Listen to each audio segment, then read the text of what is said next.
Hello, everyone. It's Mr. Slomka again. And what we're going to do today is we're going to talk about our fourth and final sociologist. And he happens to be one of my favorites, and it is going to be Karl Marx. As we're going through some of the different points of Karl Marx's life, I want to make sure that you're thinking about and connecting him back to the other sociologists that we've talked about so far, which is Augustus Comte, Emile Durkheim, and Max Weber. So try to keep those ideas in mind as we move through our final guy here.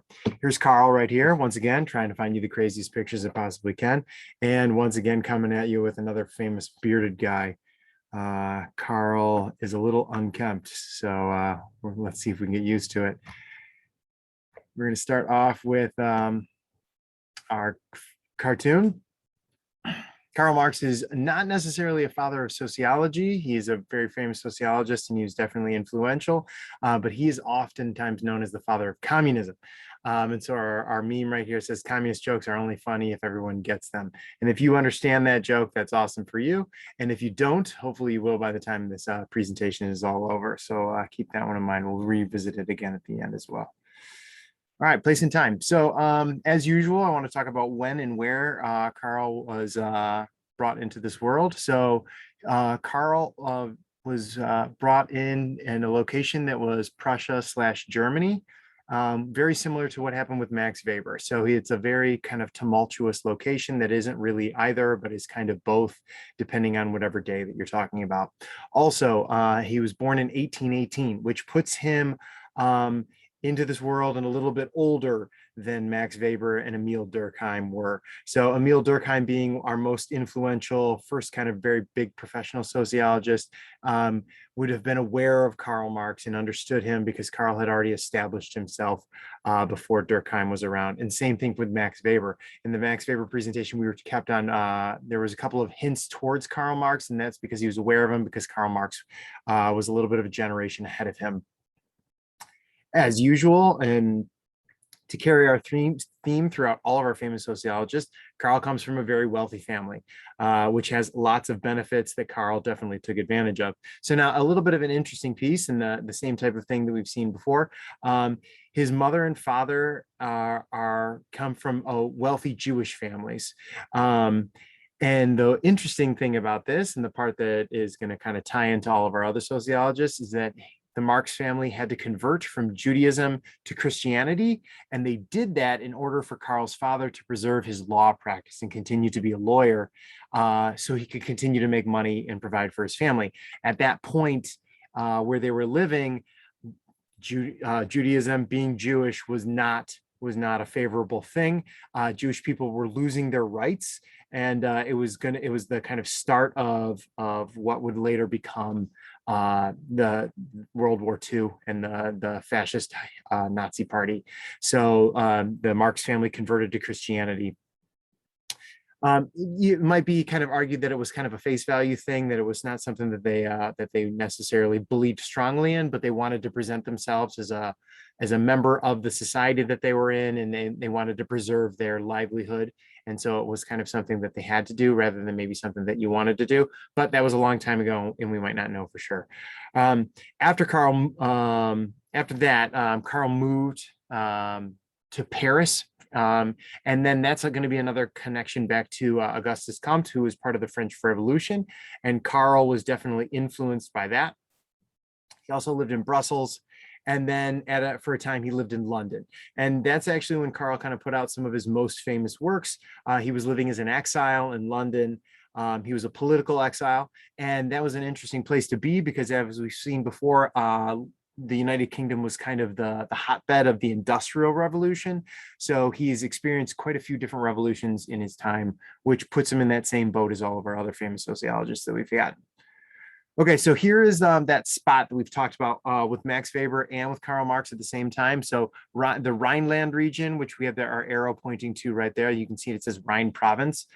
It was a part of Prussia, but Prussia doesn't exist anymore. And so that was something that was an acquisition, and it was given to Germany. So it puts the Marx family in a bit of a weird place. A very unstable thing to happen to them. So the rules, the culture, are going to change dramatically. What is true and good in Germany is going to be different than what is true and good in Prussia. Prussia kind of being more of an extension of the Russian Empire. And so it's a little bit more influenced by Russia than it is by some of its neighbors to the west.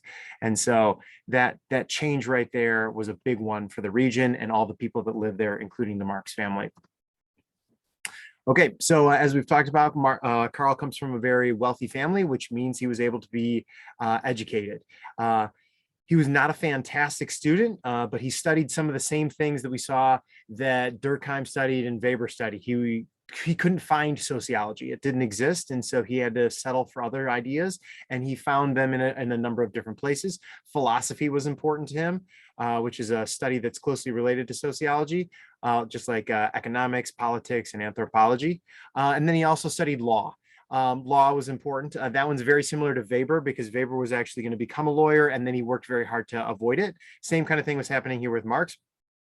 His family was a family of lawyers, and so it would have seemed that he would have become a lawyer as well, but he found his way out of that situation as well. Instead of becoming a lawyer, he became a writer. He became a writer and an editor at some very highly political news outlets. And so these are pamphlet publishers or small newspaper publishers that would put out radical ideas and propaganda and trying to spread their revolutions to the people so that they could gain traction for their different movements. And this is actually the exact opposite of what Augustus Comte was going through. He was actually interested and involved with a number of these different political groups, but he was so focused on his scientific revolution that he was working very hard to maneuver around them. He didn't want to get wrapped up in politics. That wasn't something that he saw as a productive way of using his time.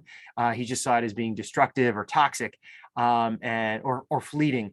And Karl Marx, on the other hand, was swept up in it. He just found it to be extremely important. And once again, it's this tumultuous nature that these men are finding themselves in that allows them to have that freedom and that opinion that they can change the world that's around them, because the world is constantly changing around them.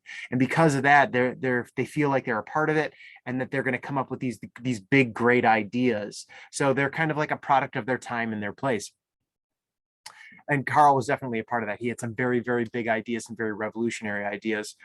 He caught a lot of negative attention from the Prussian government, because once again, that acquisition was happening right there. And there was a lot of tumultuous situations that were happening in the region that he was in. And so he fled, he left. And so if you go back a slide right here, you can see that the different places that he went to. He was in France, he was in Brussels, he was in London. Even though he comes from this very particular area, he didn't spend much time there. He wasn't welcome there anymore, and it was time for him to go. So let's talk about some of his big ideas. So some of the things that Karl has brought to us, they have persevered and stuck with us through the years. The term alienation, if that's an idea that you've heard of before, it's very much the same here in sociology class, and it's something that Karl has brought to us. Alienation is when there is a separation of a subject and an object that is typically closely associated with it. So these two terms are a bit general. We have the subject and the object. But if we come up with some examples, we'll give it a little bit more specificity. So alienation is, if we're talking about like a minister that gets separated from his church, that is alienation. He's no longer connected to it emotionally or physically, and he just wants to separate himself from it. That is something that almost defines the person, and then all of a sudden now it loses its meaning and he's no longer connected to it. A teacher and their students. If you're a teacher and you're not connecting with your students and you're just standing up at the board and spouting the facts from your mouth like a fountain, no one will be doing any learning. And so that would be a serious separation. And it wouldn't do any good. Or a dog and their toy. So a dog loves his toy very passionately. They care a lot about them. It's going to be their most exciting part of the day to play with that toy. And if they become separated from each other, that toy loses its meaning and the dog doesn't care about it anymore, then that's going to be an example of alienation. You may feel alienation from a friend group. That is definitely a popular thing that I know that a lot of people go through, just a group in general of people that you associate yourself with, maybe coworkers or a group that you have like that you're working on a project with. And so alienation is going to be that separation that we have right there. Marx's terms, or these general terms right here of subject and object, are a little bit more general, but you can definitely connect it to your own life. Next big term is class consciousness. So this is going to be the self-understanding of people who make up a social class. And so this is a little bit of a tricky thing. A lot of times people think that they understand this and that they are experiencing that consciousness, but it typically turns out not to be the case. One of the things that I am very interested in this whole course is bringing you that awareness, so you understand exactly what's going on, or what's happening a little bit behind the curtain, and just having you think about those different kinds of perspectives. So this idea of class consciousness is something that is very important to me. So what you want to do here is, when you find yourself in a group, and if you take the time to actually ponder what are the facts that we all hold in common, what are the beliefs that we are sharing, what is the status that we are going to be employing, what are our frustrations and what are our grievances that we hold. If you understand that and you can make sure that it is true for all members of that group, that is when you are going to experience that class consciousness. If there's any kind of discontent or separation or differences between those, then that class consciousness is not going to be able to be reached. And so you have to kind of lay them out and understand them carefully, and that takes time and effort in order to do that. Most people are busy and they're in a rush, and they might make assumptions about what exactly those beliefs and those status and those frustrations might be, but that might not actually be true. So to reach that class consciousness can be a very difficult thing to hit. And then lastly, Marx's two biggest and most important terms, in my personal opinion, are his terms proletariat and the bourgeoisie. The proletariat and the bourgeoisie are going to be two different kinds of parties or classes that Marx is going to define. So now in our society, we have many different classes. We have the lower classes, we have the middle classes, we even have upper middle classes, then we have upper classes, and then even the most elite classes after that.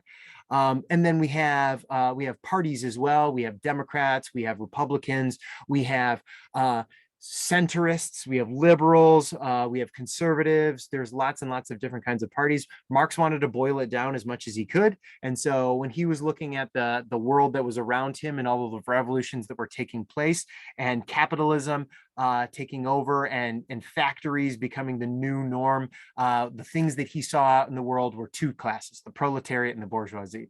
So the proletariat is the working class, and it is usually, when we say working class, it is the unappreciated, it is the abused, it is the underserved working class. The bourgeoisie is the wealthy owner class. These are the people who are going to have the money and have the status, have the power. They're going to be wealthy in many different ways, and they're going to own the factories. The proletariat is going to be working in the factories. I got a picture right down here. This is the bougiest picture that I could think of. And so we've got our lady in her fur coat, sitting in her luxurious leather seats, sipping on champagne, and really just not having any cares in the world. And so that's our bougiest picture right there. And that term bougie comes from bourgeoisie. So what did Karl want to do? He saw the ills of the world, and like many of his sociologist colleagues, he wanted to fix them. And so Karl Marx was also politically leaning, and so what he did is he published his political manifesto, which is called the Communist Manifesto. So he is the father of communism. He's the first one to coin the term and to use the idea and get it published. So this is his work, and it was published in 1897. So now we're talking about the time when Emil Durkheim is around and Max Weber is around. So here's his ideas right here. Capitalism is in a constant state of crisis. All right. And so capitalism is what he saw taking over the entire world. The idea of money ruling all things, making money being the most important part, having a strong and successful business. Rather than seeing it as a harmonious thing or a bureaucracy that could be efficient, Karl Marx saw it as a complete and total mess. A crisis, something that needed to be addressed and fixed, a disease. And so what he saw in here is the bourgeoisie, or the owner class, that were in control of the means of productions and then basically in control of the entire society. So there is only a few people in this bourgeoisie class, or a smaller minority in that bourgeoisie class, but they have all the control and they have all of the power. The proletariat is the working class, and they work specifically and directly for the bourgeoisie. They live under false consciousness. The idea is that if you work hard, you can achieve your goals. The idea of if you need something, then you just need to take care of it yourself. The idea that your problems in your life are personal problems and that they are not social issues. Those are the false conscious ideas that the proletariat is living under. They're working themselves to death to earn a small wage and to give a majority of the money to the bourgeoisie, who is not working at all. So in this situation, the bourgeoisie are becoming richer, while the proletariat just simply struggle to make it day to day, and they struggle to survive.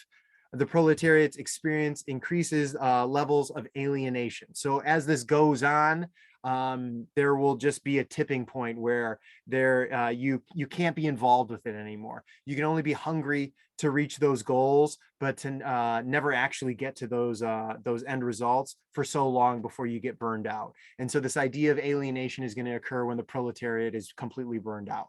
Now, they're hitting the very bottom of the barrel. But the good news is that Karl Marx knew that if they did hit the bottom of the barrel and they experienced that alienation, then the proletariat could reach class consciousness, which means that they would understand that the problems that they were experiencing are the same problems that all of the rest of the people in the working class were experiencing at the same time. It isn't an individual problem, but rather a social issue. They would be using that sociological imagination. And then what they could do is they would organize together to fix the problems. So the proletariat class would unite, and then they would seek revolution, which would mean they would need to basically overthrow the entire society and culture, and they would need to overthrow capitalism. So that would mean we would need to get rid of those general ideas, that hunger for money and that hunger for success.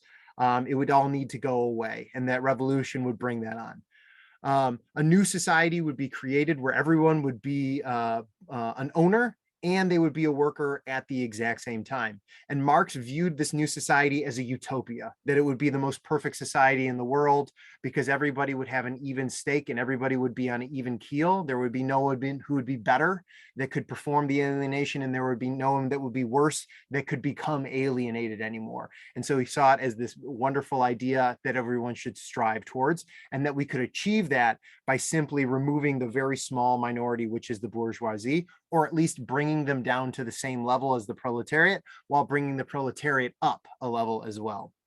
In this case right here, society would be free of class, but it would also be free of religion. So now this is a little bit, once again, all of our sociologists have these ideas that might reach a little too far, where there'll be a point where you might just say, I disagree completely with this.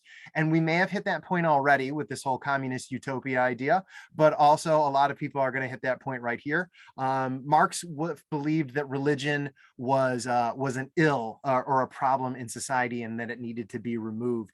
And so at that point right there, that can really kind of raise some eyebrows. Marx's idea was that religion was something that was created by the bourgeoisie in order to satisfy or placate the proletariat. Now, this is a very interesting idea because it's the exact opposite of what Max Weber believed. Max Weber believed that capitalism comes from religion, specifically the Protestant work ethic. Marx believed it was the other way around. What they wanted, what the bourgeoisie needed, is they needed to create something that that the proletariat could work towards. And so like the idea of heaven, and if you work hard and if you're a good person, then you will get all of your rewards that you ever wanted in heaven. That is a way to kind of placate the proletariat so that they continue to be good workers, good, honest workers in their actual life, when the bourgeoisie can take advantage of them.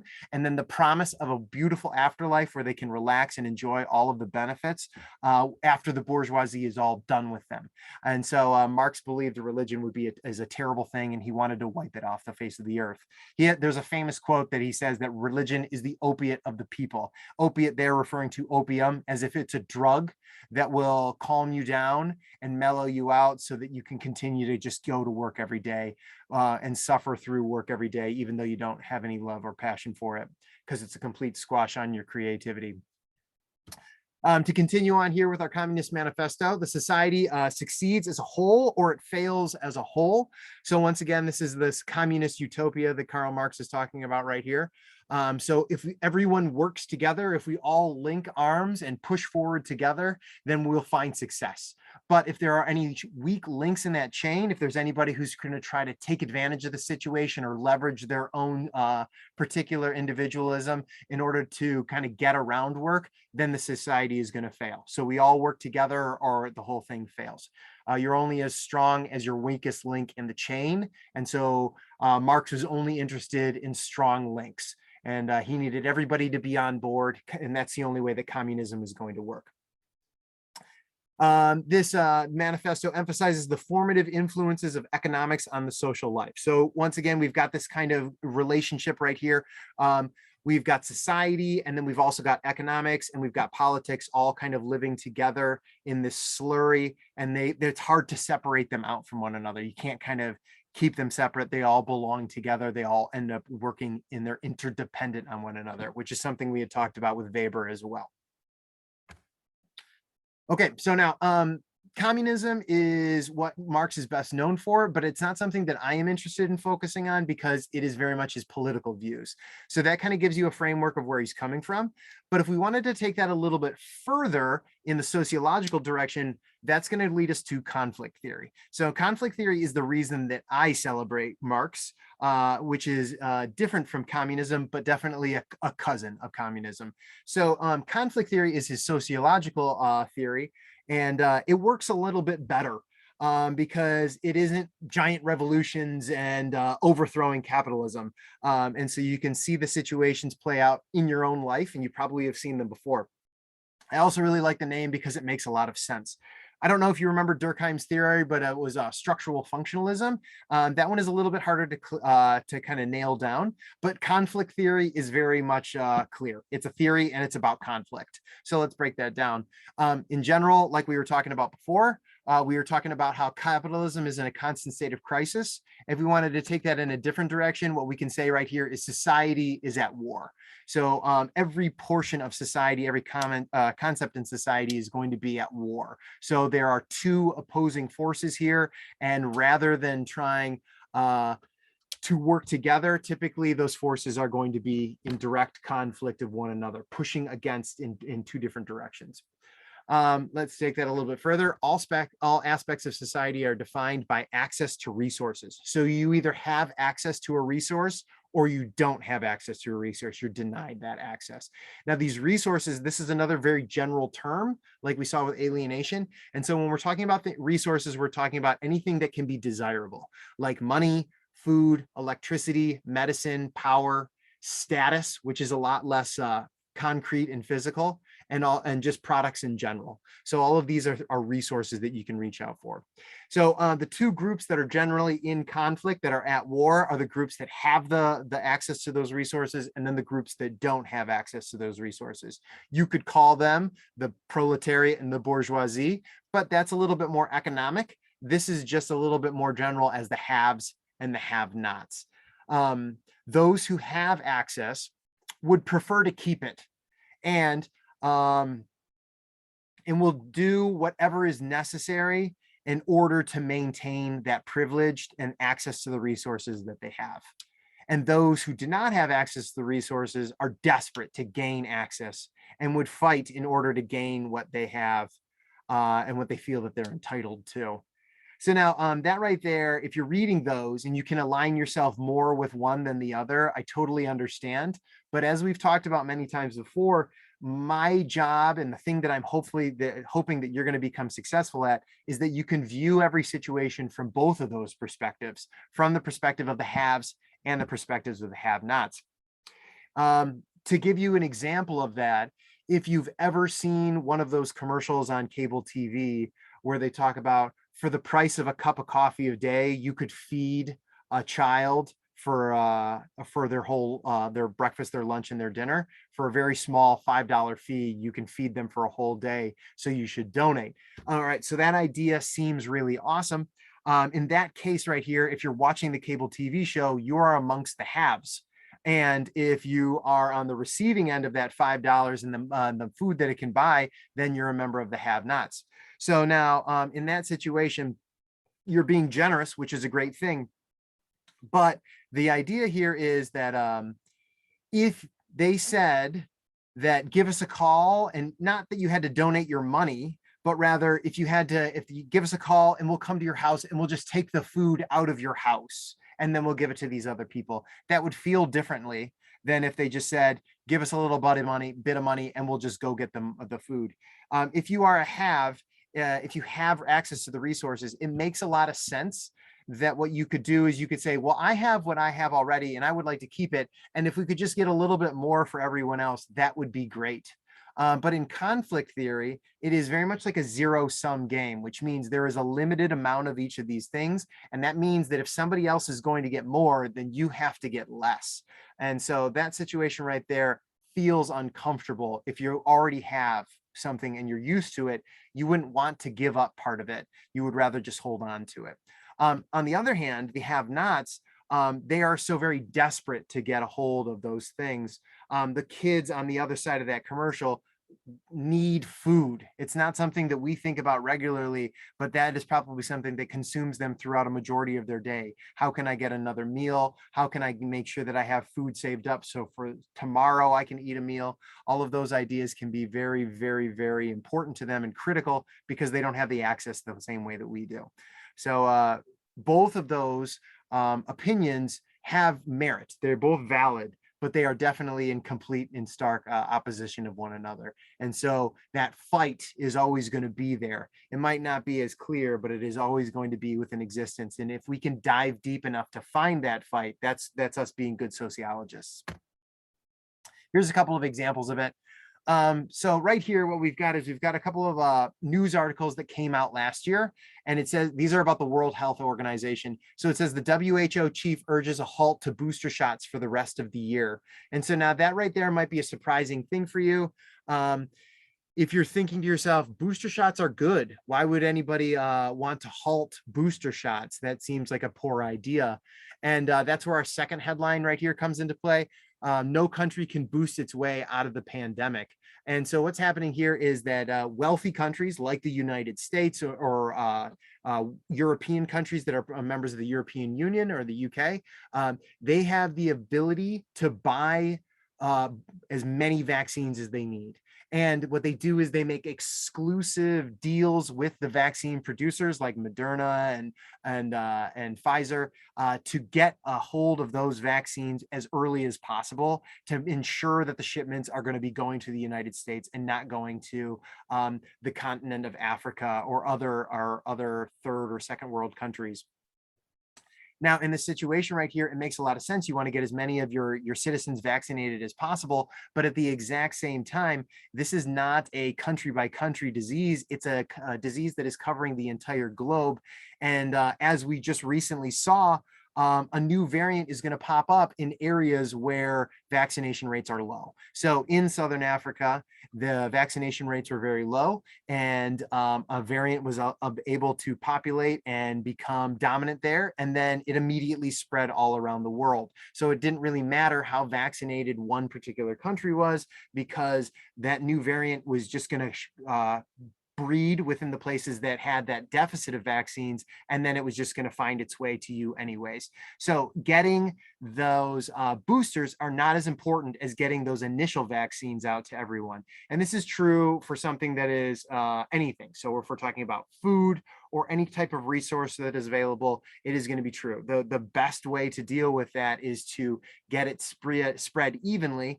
If you create a world where there are haves and have-nots, you're going to always have strife, you're always going to have conflict, and you're always going to have war on your hands. And so that's Marx's big idea, is that we needed to all work together as opposed to just trying to do what's best for you, looking out for number one. Here's our last cartoon right here.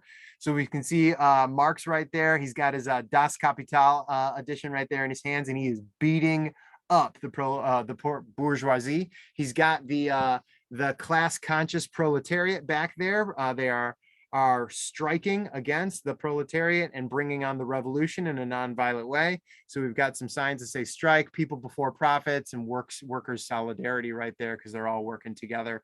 And that is your basic, in a nutshell, Karl Marx picture to take a look at. So some things to do now. To begin with, you have an actual homework assignment about Marx and some of his more economic opinions. So we talked about his political viewpoints, and we also talked about his sociological viewpoints. But now what I want you to do is I want you to try out a worksheet that has to do with his economic viewpoints. The other thing that I'd like you to try to do for me is we've chosen a societal event recently, or an article or news event that has occurred or is still occurring. And if you can think about your event in terms of Marx's conflict theory, that would be a really, really great next step. Tomorrow, we're going to be going over our three big perspectives, one of them coming from Durkheim, one of them coming from Marx, and one of them being brand new. And once we tackle all three of those, then we're going to be revisiting our societal event and trying to view it through the different lenses that we have talked about so far. So if you can get a jump on that now, that would be a great thing to do as well. So I wish you well, and I hope that your homework assignments go well. And if you have any questions on Marx, be free to answer them when I see you next.